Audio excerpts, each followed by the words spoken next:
Hello and welcome to my video over my Gen 3 customized G17. I hope you like the video and enjoy. So we'll start with a safety check.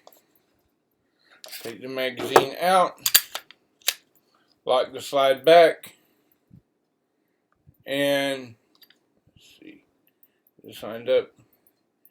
Empty chamber, so everything is safe. So a couple of years ago, I decided to modify my factory stock at the time, Gen 3 G17, to better suit my needs and desires. So the first change I made was adding the Talon grips. I decided to try those out instead of stippling, mainly due to cost, but over time they have proved reliable. It gives a nice enhancement to the grip.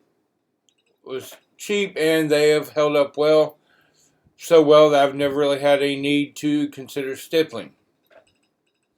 So if we work our way up the grip and over, you'll notice some stainless steel Glock pins from NZ. Got those back when I started doing changes just because they look good. They've held up great. No issues. Never even really given a thought about them. Matter of fact, when I was getting ready to do this video, I had to look up who I got them from because I never had to think about them. The first major changes I made to this from factory was the Suarez slide, the RMR, and the threaded barrel.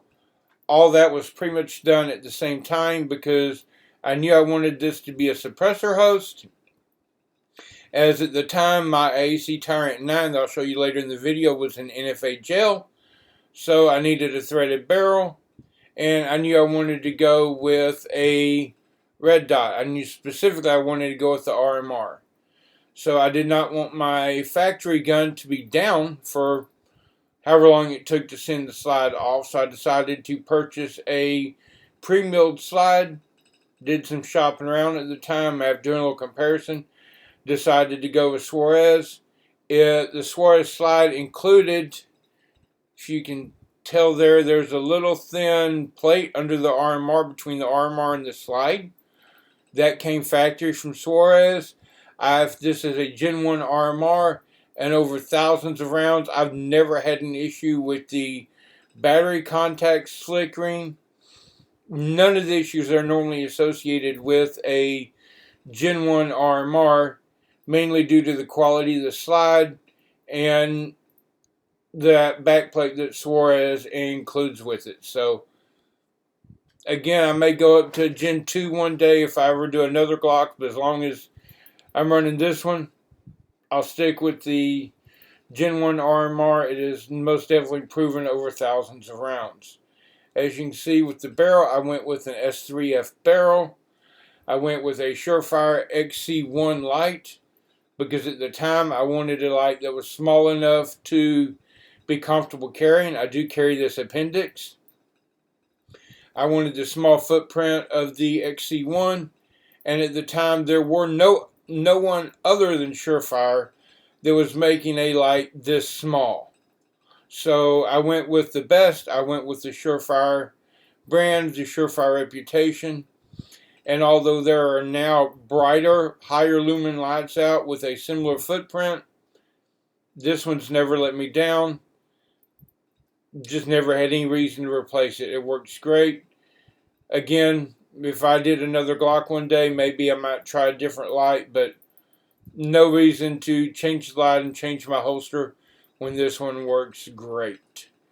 When I originally got the barrel, I decided to go ahead. It does have a fluted barrel, mainly just for looks, but I am also still running the, I'll tell you, go ahead, we've already safety checked it, so go ahead and pull the trigger, pull the slide back,